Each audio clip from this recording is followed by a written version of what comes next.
Hosted by you/past professional 384. I, 27F, have been with my fiancé, John, 28M, since high school. We dated and broke up because his mother, Debbie, 53F, convinced him we were too young to be in love. We went our separate ways and attended college. During my sophomore year, we started talking on social media again. He apologized and said he missed me, and we got back together. Cue the waterworks. Debbie literally cried the first time she saw that we were back together and told John that I must have done witchcraft on him. I've always respected Debbie because of my upbringing and my mother's teachings. I was raised not to argue with elders, but she definitely takes advantage of that. Since John and I got back together, she has tried to set him up with women from her church, her workplace, and even her friends' daughters. John rejects all of them, but Debbie says that I'm controlling him. John has told her to stop, but not in a way that I feel gets the message across. Anyway, 3 months ago, John proposed. Debbie didn't come to the engagement party. Cool, whatever. She didn't attend the family dinner we held so both sides could meet. Cool, whatever. John's dad did come and apologize for his ex-wife's behavior. He left her when John graduated high school. I told him not to worry about it. The problems really started when John decided to confront his mother about her behavior toward our engagement. This seemed to finally make him realize how much she's interfering, as he's always tried to brush it off, and told me to do the same. She gave him a sob story about how she got pregnant with him before marriage, never had a proper wedding, and now feels triggered by our situation. She had a shotgun wedding at the courthouse. When he asked her what she needed to feel comfortable, she said she'd feel better if she wore white and I wore soft pink or lavender. For some reason, my fiancé thought this was a fair compromise. He also said, didn't ask, that his mom could walk me down the aisle so she could have her moment in her dress. I told him absolutely not. We got into an argument about it. I told him it's crazy that he'd argue with me to defend his mom's honor but wouldn't do the same for me. He accused me of being petty and selfish. It got pretty bad. We've agreed to cool off for now, but based on how heated it got, I could tell we both almost decided to call the wedding off. Now, things are weird. I love John, but I'm starting to see how much he lets his mom influence our lives. I can just imagine her sitting at home with this evil grin, knowing she's driving a wedge between us, while John remains putty in her hands. I'm seriously considering calling off the wedding. Am I overreacting? Or is it really just about the color? Update 1 day later. Hey everyone, I'm not sure if this is the update everyone wanted, but here's what happened since my last post. John came home remorseful. He told me he had been anxious about the situation and had brought it up to a coworker/friend, mentioning how I didn't want to compromise. Apparently, his friend, God bless his soul, went off on him about how cringy he was being. This angered me, so, when I say something, it's a problem, but when another man tells him, he suddenly sees the other side. I brought up my talking points. 1. Him being easily manipulated. This was proven when I said he would listen to whatever another man said before listening to his partner. Even though his friend agreed with me, it hurt that John didn't listen to me. 2. His mom's effort to break us up with this ridiculous request. He was far more open to this theory now, knowing how cringy he looked even mentioning the situation to someone else. I compared it to a father removing a bride's wedding garter. He got the point. 3. Agreeing to his mom's crazy request without talking to me first. He claimed he didn't agree but told her he would see how I felt about it and then brought it up to me. I asked him why he didn't realize that his mother walking down the aisle on his wedding day was extremely creepy. He said it was just a dress in his eyes, and he didn't want his mom to miss the wedding. I told him there would be no wedding if he didn't straighten up. He said he understood.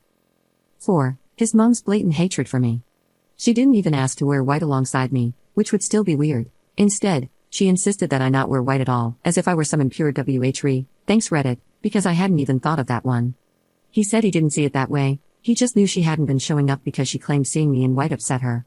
So I said, do you not hear your own mom saying she wants to be the bride herself? That she can't stand it being me?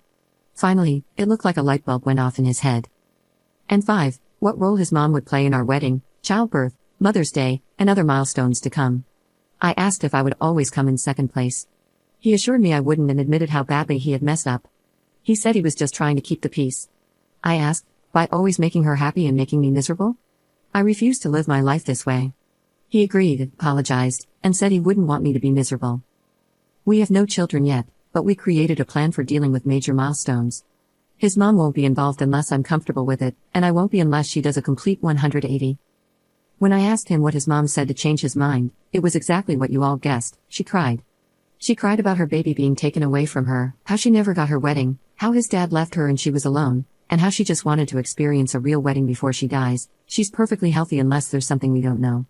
I told him that if this manipulation was enough to sway him, what's to say he won't turn on me again? He said his friend and dad talked sense into him about how he was going to lose me. I told him today was his last chance and gave him 4 conditions to stay engaged to me, if he even cared to. 1. Go low contact with his mom and do not let her make any decisions about our wedding, which will be postponed another year to see if he sticks to his word. 2. Attend counseling, both individual and couples therapy. 3. Speak to his mom about her behavior toward me, with me present, because every time he goes alone, he comes back with an excuse for why he let it go. And 4. Create strong boundaries and learn to uphold them. He agreed. Then came the hard part. I showed him the post. I felt bad as he read everyone ripping him to shreds in the comments. I could see how uncomfortable he was, especially when people called him a spineless mama's boy and made other remarks about his mom. He was hurt that I agreed with comments suggesting I should leave. He read for a few minutes until someone called him a spineless "see you next Tuesday" and then handed my phone back. He said the comments were harsh but acknowledged they showed how insane the situation sounded, even if he had just been trying to keep the peace. Reading the post was the final wake-up call for him. He said seeing everyone telling me to leave physically hurt him because he knew he deserved it. We called his dad, whom I'm no longer calling my future father-in-law because I'll call off this wedding tomorrow if John doesn't have my back when we speak to his mom. John's dad, Dan, I'll name him because he's a big part of this update, also gave John a reality check. Dan was relieved John had decided to get his act together. We agreed to go to Debbie's house tomorrow with Dan and John's aunt. My dad is tagging along. John said he would tell his mom that, under no circumstances, can she make our wedding about her. He also said that if she cries or tries to guilt trip him, he will go no contact with her. I feel terrible because getting a man to stop talking to his mother wasn't something I ever thought I'd want. I doubt Debbie will come around, especially not tomorrow with all of us against her.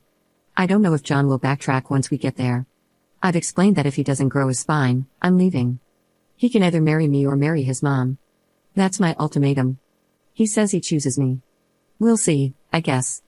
This should make me happy, but I still feel icky. I'll update tomorrow after we talk to Debbie. Second update 1 day later. Hey everyone, I'm back with the last update. Some people reached out to disrespect me. I honestly don't care if you don't believe my story or find me annoying, but messaging me to call me names, be disrespectful, and or say I shouldn't wear white to my own wedding is classless. I won't respond, and I genuinely hope you all get the help you need for whatever trauma makes you that much of an angry person. To all the people who have reached out with positive vibes and advice, thank you so much. Anyway, John and I met up after work, and we headed to pick up Dan. John's aunt couldn't make it. My dad was meeting us there. I had really bad anxiety. I told Dan and Dad they should give us a few minutes before knocking so she doesn't feel ambushed. They agreed. We get to Debbie's. My heart feels like I'm going up the world's tallest roller coaster slowly. John is quiet.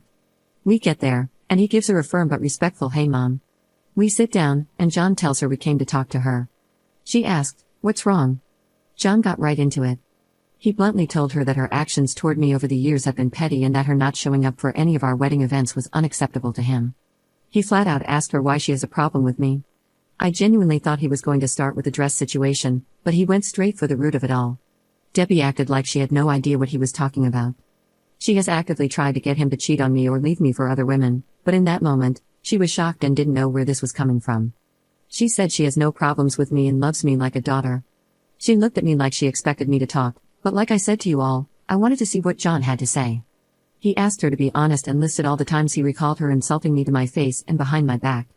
He mentioned that she also tells him he could do better every time I'm not around. This was news to me, but am I shocked? No. Deb was livid. She genuinely couldn't believe he outed her like that.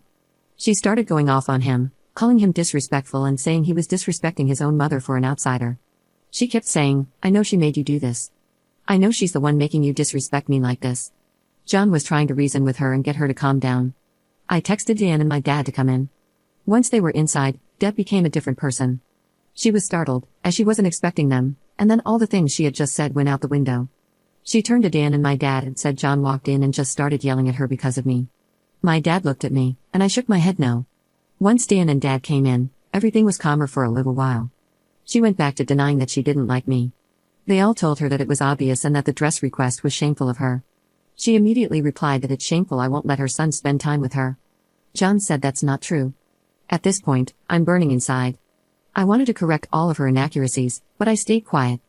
John asked her, "What's the real issue with Op?" Deb started saying how she knew I was going to be an issue since we were in high school. She said that once John got with me, his grades started dropping, which isn't true, that he stopped making time for family, also not true, that he once didn't show up to celebrate Mother's Day with her because of my birthday is in April, Mother's Day is in May, and that once we got back together, He forgot about her completely because I made him abandon her. He goes to her house a minimum of 3 times a week. She said the fact that we had the engagement party without checking how she felt about it was wrong and all the evidence she needed to see what kind of woman I am. My dad pointed out that she didn't pay for the engagement dinner to have any input on it. Dan asked her what she was thinking, asking to wear white at our wedding, and why she's so hungry for attention. Her face turned red and she went off. She told Dan that maybe if he had properly married her and given her a real wedding, she wouldn't feel left out. Dan straight up called BS and said she didn't want to have a real wedding, even though he tried to convince her. The reason? Her mother told her pregnant brides are tacky. She started crying. I honestly felt a little bad for Debbie here. My dad got everyone to calm down. John finally spoke again and told his mom that he can't keep defending her when she won't even try to respect me. That for his sanity in our relationship, he's going low contact. Deb kept crying and said that John can't leave her for dead. She's the only mother he'll ever have. Mothers are forever, wives are not. I'm not even his wife yet, and I'm already tearing the family apart. He kept going. He told her that we are going to get married. If she can't respect me or stop crossing boundaries, she'll be cut off completely. That his visits are dropping down to once every 2 weeks and that she needs to call less. She started going off. She knew it, I'm doing something to him. What did I do to her son? I'm a manipulator and a problem. She told my dad he raised a demon. My dad shot back at her to watch her mouth. John kept shouting, Mom stop, but she kept screaming, and then she started hyperventilating. Whoever called it, you might be able to see the future. She was gripping John's arm, saying she couldn't breathe. This was when I said to myself, oh no, he's about to flip-flop. He looked at me, and I know he knew what I was thinking. John got her a cup of water, then asked his dad if he could make sure his mom was okay and asked my dad to take Dan home. Dan and Dad agreed, and his mom started crying louder.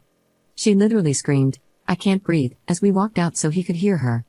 I felt terrible, and I finally spoke. I told John I'm sorry and that I understand if he felt bad.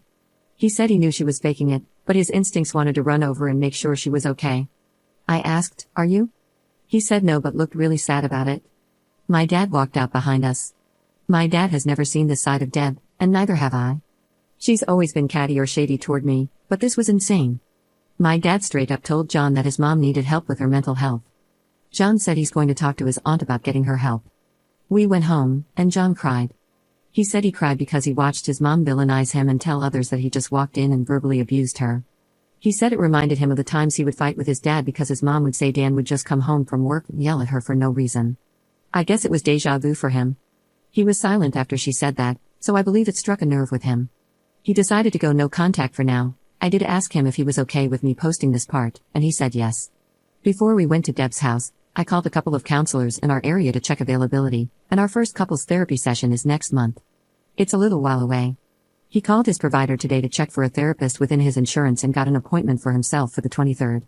The ball is rolling, and John seems like he's on the same page as me. I know this is weighing on him, though. Dan called us and let us know he got Deb to calm down. He said he spoke to her as best as he could about her harming her own relationship with John, but she didn't want to hear it. Thank you, Reddit. I really didn't expect this to blow up like this. The advice and well wishes I got from this were so overwhelming, in a great way. While I should be happy, something about it all just makes me feel down. I hope that Debbie gets better and we can one day have her in our lives. Something about that comment about her mother made me hurt for little Debbie. Hopefully, one day I'll get to hear her stories. Now I'm going back to my regular life, and hopefully, I won't ever have a dramatic update for you guys again.